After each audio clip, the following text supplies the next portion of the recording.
Insyaallah ya. Iya iya iya iya. Emang seperti itu. Rupama kita sauna sama kenal. Masya Allah. Allah mabrur. Vin, di Jakarta, Jadi Vin. begitu. Alhamdulillah. Di Jakarta. Alhamdulillah na'am. Min Jakarta. Oh. Min Jakarta. DM Said, DM Said. Siap. Insyaallah sa'azuruka ba'da qalil. Alhamdulillah na'am. Sayyid Aragon.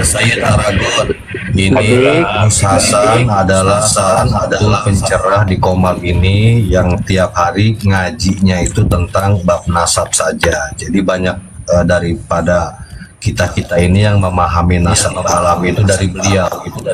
Nah, kemarin Ana juga dikasih clue tuh sama Gus Muhammad bahwa salah satunya Gus Hasan ini yang ingin ditemui dengan Ana. Alhamdulillah, ada kulihal nih Allah langsung ngarahin di sini. Jeng. Amin. Jadi kalau ada dijodohkan Kang Aragon. Silakan masuk ke Aragon ya. Tapi kalau cuman ada satria apa itu namanya? Satria apa itu ya? Bersarung. Satria bersarung itu jangan. Kalau cuman ada dia aja, itu bisa jadi itu di Komal jadi. Jadi gini Gus Hasan. Naam. Alhamdulillah ini syukran jazilan apa namanya para orang tua Ana ini pada peduli dengan Ana. Sekali lagi terima kasih. Doa yang terbaik untuk Ana. Amin. Jadi apa namanya di samping kita membahas polemiknya, mereka ini dari dulu memang sudah dijadikan target oleh para asyraf dan para syurafa min Madinah wa Makkah. Sudah jadi target seperti itu. Iya.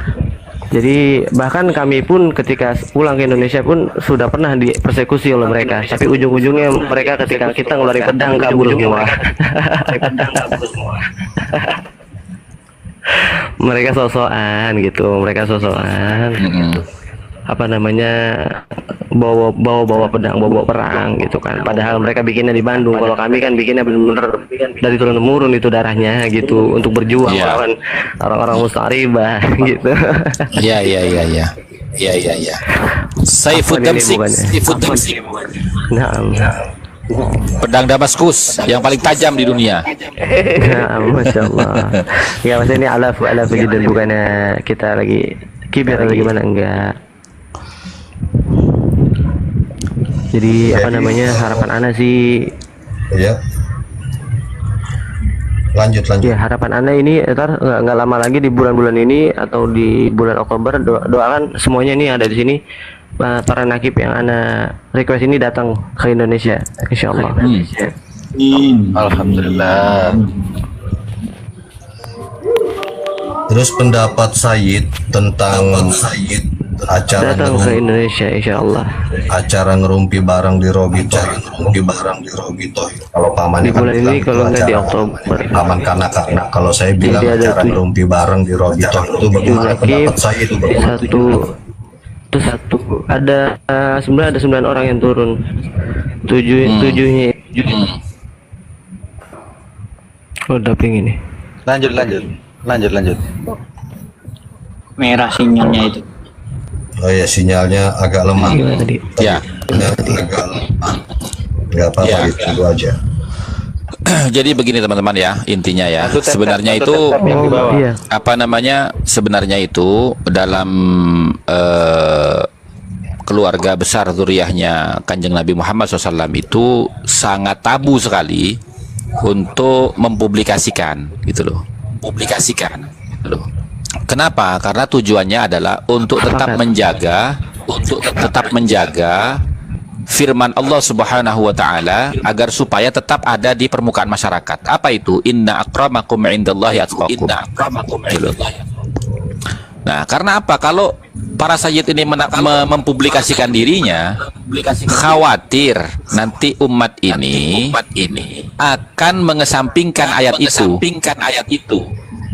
Gitu loh. Cuman karena ada polemik nasab ini yang tidak ada hentinya, bahkan selalu di framing dan ada upaya-upaya penggiringan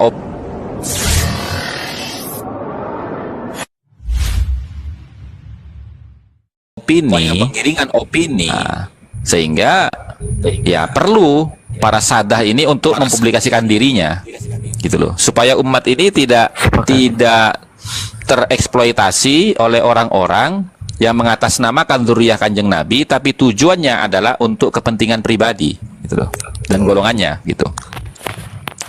Betul, betul Gus Hasan. Maka dari itu kami muncul ke permukaan seperti itu. Betul. Pendapat Ana mengenai Robitoh tadi, menurut Ana ini dari apa namanya ya, Gus Hasan, alahu ya kalau kata-kata ini Ana agak terbata gitu, mohon izin. Apa namanya, seakan-akan mereka ini kayak nggak ngormatin kubu Kiai Imad, kubu lawan bicara atau lawan debat. Dari tempatnya aja kayak biasa-biasa aja gitu, seakan-akan kayak mereka ini seperti ini. Menurut Ana ya, asumsi Ana, biarinlah seadanya aja, mereka doang kok gini. Jadi apa namanya, nggak menurut Ana tuh gini, jangan mandang kiamatnya, hormati ilmu nasabnya yang agung tersebut gitu, dengan tempat yang sangat layak. Jadi kalau mewah sekalian gitu maksud Ana. Betul. Mewah sekalian karena yang dibahas ini ilmu agung gitu loh maksudnya. Tolong itu DZ dinaikkan gitu. DZ. Ana lihat settingannya, naik aja DZ itu ya Rob ini mah. Memang karakteristik mereka seperti itu. Ini mah kalah sana pondok-pondok. Karakteristik mereka seperti itu emang. Bukan hanya masalah tempat, tapi ketika menyebutkan nama Kiai Imaduddin saja, dia tidak menyebutkan nama kiainya, gitu loh. Nah itu sebagai itu memang sudah menjadi karakteristik mereka, gitu loh. Makanya sebentar Gus, mereka tidak sadar ya. Sebentar Gus, ini kan karena Said ini baru masuk di Komal ini ya, dan masih banyak yang belum tahu siapa beliau, minimal tujuannya. Said, apa tujuan Said masuk ke dalam Komal sekarang ini? Jadi saya ulangi pertanyaan tadi pagi ya Said ya, biar mereka tahu ya. Baik. Nah, jadi anak ini untuk semua yang dari sini diperintah oleh guru anak dan juga para saadah yang ada di Madinah ini, wabil khusus yang ada di Wadi Fatimah, Saadah Hasanin, agar anak ini turun untuk membantu saudara-saudara anak ini semua yang ada di sini mengenai polemik nasab Al-Ba'alwi. Seperti itu, dan menguak atas majhulun nasabnya mereka ini sebenarnya. Begitu juga menguak polemik-polemik di luar, seperti individu mereka ini melakukan daripada di luar akhlaknya daripada dzurriyyah gitu. Jadi tujuannya untuk mengedukasi warga Indonesia ya. Iya, juga mengedukasi bahwa dzurriyyah ini juga jalurnya ini sangat banyak, perlu diketahui gitu, dan mereka ini ada eksistensinya dan hidup seperti itu. Ya, itu salah satunya. Terus kurang lebih seperti itu singkatnya. Apakah di Mekah itu atau di Madinah, Saudi Arabia, adakah Sayyid atau keturunan Rasul di sana yang selalu mengaku bahwa saya keturunan Nabi, di dalam darah saya nggak ada sama sekali Nabi? Bahkan sampai ngomong kayak gitu nggak ada sama sekali. Kita ini duduk sama rata, diri sama tinggi. Bahkan ada dari kabilah daripada anak punya umi anak punya Jeddah, itu dari Alusyadkam yang anak ceritakan tadi. Alusyadkam pagi tadi itu punya buyut. Mereka ini sampai foto, bahkan khadimnya aja itu dihargai. Foto dengan di Mamlakah Al-Saudi Al-Arabiyah dalam kursi kebangsawanan. Itu khadimnya sampai dibawa di dalam kursi tersebut. Artinya apa? Artinya sampai pembantu aja didudukin di bangku bangsawan. Begitu. Apalagi antum ngerti maksud Anda ya Pak Citron ya? Iya. Ya, jadi paham khadim aja sampai dimuliakan, apalagi memuliakan diri sendiri, mereka nggak akan mungkin. Apa aku ngaku seperti itu ya kan dalam diri Anda mengalir darah pembantu aja disamaratakan dengan kedudukan mereka atau gitu ya, dihargai. betul seperti itu, sebagaimana jalan daripada akhlak datu-datunya gitu ya. Selama ini kan mereka mengeluh-ngeluhkan torikoh datu-datu kami, jalan datu-datu kami itu adab wal akhlak. Nah tapi mana ini, mana prakteknya mana, begitu maksud Ana. Bahkan ini perlu diketahui yang ada di sini semua, di Madinah pun mereka sudah berbuat ulah juga, bahkan dari kabilah Al-Anqawi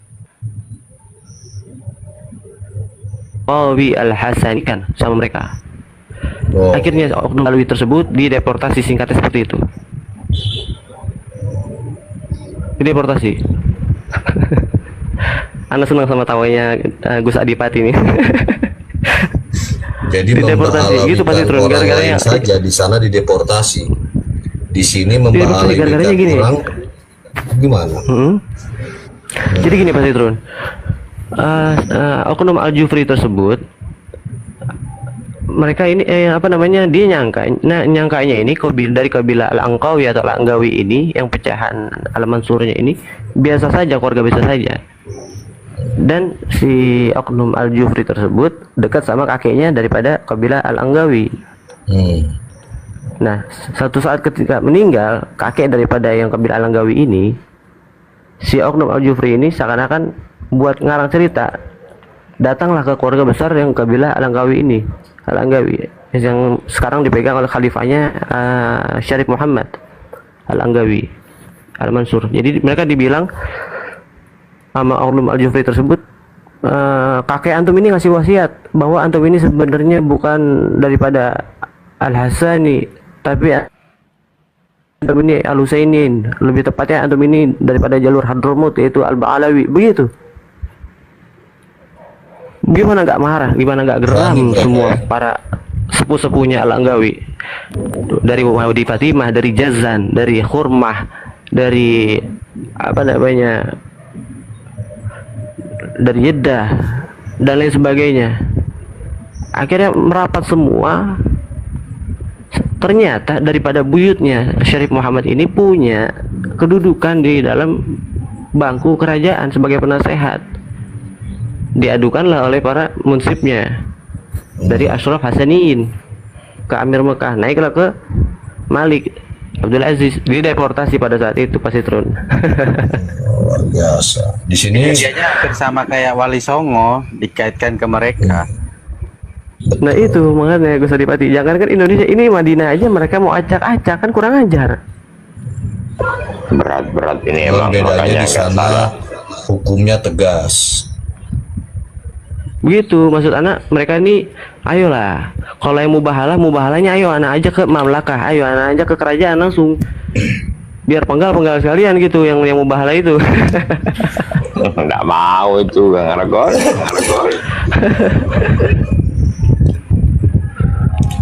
Terus begitu. Bagaimana dengan berita Ibrahim bin Mansur yang menurut mereka adalah nakib yang mengisbat Ba'alawi? Ya Sayyid, Fadal. Untuk apa namanya, cerita tersebut mohon maaf ana bukan tidak mau mengulangi, tapi itu ada, lebih tepatnya kalau memang saudara-saudara kita ini ingin tahu, silahkan ke channelnya Gus Aziz Jazuli. Di situ ada video dijelaskan mengenai Ibrahim bin Mansur tersebut. Mohon maaf pasti turun. Teman-teman silakan dicek di YouTube Gus Jazuli, Gus Aziz Jazuli ya, untuk mengetahui Ibrahim bin Mansur itu siapa, yang diaku mereka adalah salah satu nakib yang mengisbat Ba'alawi. Oke. Betul. Jadi singkatnya sepertinya ada, ana ringkas saja, ana ringkas sedikit. Enggak, memang Ibrahim Mansur itu mengisbat nasabnya Ba'alawi. Bukan mengisbat. Jadi dia ini Gus Hasan membantu dan menepis apa namanya, menepis tesis Kiai Imad bahwa Kiai Imad ini dikatain apa namanya, batil murakkab. Kurang Itu ajar pernyataan dari Ibrahim Mansur. Itu Ibrahim bin Mansur batil murakkab, kurang ajar gak? Sedangkan dia ini Sedangkan dia ini, anak kan dinaungi oleh Bab Naqobah nih, Gus Hasan. Sedangkan dia ini di catatan Lajnah Ansab Mekah belum tercatat dan belum diisbat nasabnya sebagai Masya keluarga Allah. Al-Amir Al-Hashimi. Alhamdulillah anak punya catatan keluarga Al-Amir Al-Hashimi. Itu pecahan Al-Abdali, Gus Hasan. Iya, iya, iya, iya. Ini Ibrahim bin Mansur. Kalau memang dia ini benar asyraf daripada nakib Mekah, kenapa ketika debat tadi nggak didatangkan, nggak dicatat namanya sebagai nakib? Betul, betul. Kalau memang dia dihargai sebagai nakib Mekah, kenapa ditulisnya syekh bukan syarif? Ya, ya, ya. Sedangkan Betul, sedangkan Al-Mamlakah Saudi Al-Arabia itu ketika sudah isbat nasab di Lajnah Ansab diketuai oleh Syarif Syakir bin Hazal Abdali itu sah dipanggil syarif. Ya. Ya. Kalau dia Nah, berani menggunakan nama pertanyaan saya, Abdul. Pertanyaan saya, apakah di Mekah sana para Ba'alawi ini sudah masuk catatan isbat nasab di Naqobah Mekah? Menurut catatan mereka? Ya. Enggak, enggak, saya tanya sama antum. Apakah Ba'alawi ini sudah diisbat oleh nakib-nakib Mekah? Ini ya Gus Hasan, insya Allah ana jawab dengan tenang hati itu. Anda menjamin dengan diri Anda sendiri, wallahil azimil karim, satu pun tidak ada. Dengarkan Mukibin dan para Habib di Indonesia, Satu pun tidak ada di Mekah. Satu pun tidak ada. Jadi gini, Ana ini sampai mengedukasi di Instagram dan di WhatsApp. Ana membagi 3 ring daripada asyraf. Kenapa Ana bagi 3 ring? Sebenarnya tidak ada tingkatan-tingkatan itu, tapi itu inisiatif Ana saja. Ntar Ana share. Ntar Ana share bagi 3 ring itu. Jadi ada ring 1, ring 2, ring 3. Nah ring 1 ini ya asyraf siapa yang dinaikkan ini? sudah apa namanya? Ya. Terus, jangan dipotong, Iya, Bang. Jangan dipotong. Yang sudah benar-benar apa namanya isbat oleh Ansab, Lajnah Ansab Mekah. Nah ring 2 ini, Loh, kok dikosongkan ring 1 lagi? ini Afan Anda lanjutin. Afan Anda lanjutin. Ring 1 ini maksudnya elit-elitnya turunan Imam Hasan, yaitu dari Abdullah Al-Mahdi, terus dari Hasan Al-Musallas bin Hasan Al-Musanna bin Hasan Al-Sibti, terus dari Al-Imam Idris Al-Akbar bin Abdullah Al-Mahdi, seperti itu. Ya, ya. Itu elit-elitnya dari Imam Hasan menurut para asyraf syurafa min Makkah. Ya. Terus ring kedua ini adalah para syarif atau para zuriyah di luar Hijaz sehingga disebutnya sayyid. Kalau mereka mau dipanggil syarif, mendapatkan gelar syarif, beliau di apa namanya baiat dulu oleh Lajnah Ansab Mekah. Karena gelar sayyid itu awalnya berasal dari Mesir gitu kan. Anda memiliki catatannya juga sejarahnya. Nah, gelar syarif ini memang sudah khusus ada di Mekah. Nah, itu anda bagi ring kedua itu ya. Contohnya yang sudah diisbat oleh Lajnah Ansab Mekah nih untuk sayyid yang di luar Hijaz menjadi syarif ada 3. Yang pertama Syarif Wajdi bin Abdullah Ar-Raisuni Al-Idrisi dari Adarisah, Maroko. Sekarang dia jadi apa namanya bagian ahli nasab juga di Mekah yang dirujukan daripada Adarisah yang ingin mendaftar di Mekah. Begitu. Yang kedua ada Syed Syarif Alauddin Al-Musawi dari Iran. Beliau juga apa namanya pakar nasab juga dari Iran. Yang ketiga ada Syarif Sulaiman yang dan anak-anaknya ini 2, Syarif Ahmad dan Syarif Zain dari jalur Al-Zaid, seperti itu. Bila Al-Zaid. Jadi seperti itu. Itu mereka aja sayyid yang mereka kenal di luar Hijaz tuh ring 2, apalagi ring 3.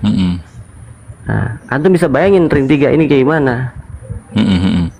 Apalagi Ba'alwi, ada catatan atau tidak di sana? Iya, ini ring 3 aja susah mendapatkan syahadah atau pengakuan di sana. Ya, ya. Begitu. Ini katanya mereka udah ada catatan di sana juga. Wah, mustahil, mohon maaf. Ya. Karena Lajnah Ansab Mekah itu benar-benar kejam dan bengis mengenai nasab. Ya. Sangat-sangat ketat. Ya. Artinya kan begini.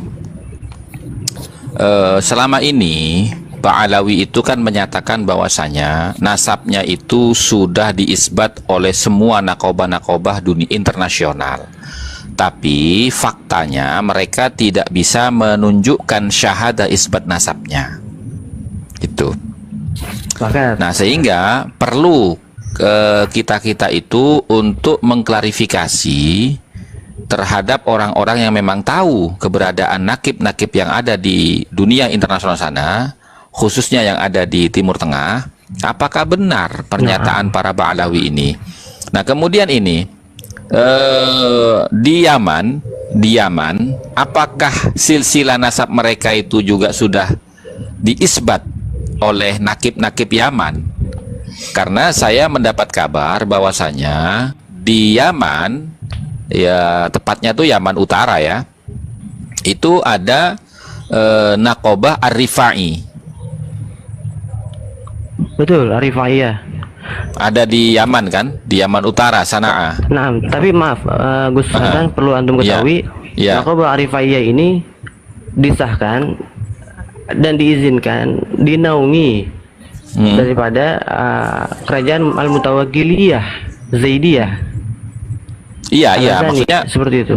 iya, maksudnya saya tidak bicara saya tidak bicara akidahnya ya, mau dia manhaj Syiah atau Sunni atau Iya, apa enggak, enggak. maksudnya gitu, mereka dinaungi saja, mereka dinaungi. Iya, Tapi akan tetapi menurut kabar yang Anda dapat, mereka ini berlawanan dari info yang mereka sampaikan gitu. Jadi Iya. ketika mereka bilang tercatat di sana, tapi aslinya kita tanya nggak ada. Silakan lanjut dulu Gus Hasan. Nah, makanya di situ saya mendapat kabar bahwasanya Robitoh Nakobah Ar-Rifai yang ada di Sanaa itu tidak pernah mengisbat atau mencatat nasab Ba'alawi gitu loh. Itu informasi yang nyampe ke saya gitu loh. Nah, sementara Rumail Abbas itu katanya pernah datang ke sana. Kalau teman-teman ingat beberapa bulan yang lalu, Rumail Abbas itu kan pernah datang ke sana, bertemu dengan nakib-nakib di Yaman Utara katanya, gitu loh. Nah, ternyata saya juga cross check ke sana, tidak ada. Bahkan ada beberapa teman-teman itu yang sampai bilang begini, kalau Gus Hasan mau, saya usahakan transportnya untuk Gus Hasan berangkat sendiri ke sana untuk langsung bertanya. Saya bilang enggak perlu, karena saya bukan bagian dari nakib. Itu adalah bagian dari nakobah. Saya cuma ingin beritanya saja, gitu loh. Nah, dia kirim ke saya berita-beritanya itu, gitu loh. Gitu. Jadi antara informasi yang saya dapat dari teman-teman yang ada di Yaman Sanaa sana tentang tidak benarnya klaim Ba'alawi di mana Nakobah Ar-Rifai yang ada di Sanaa itu tidak pernah mencatat nasab mereka, berarti terkonfirmasi dengan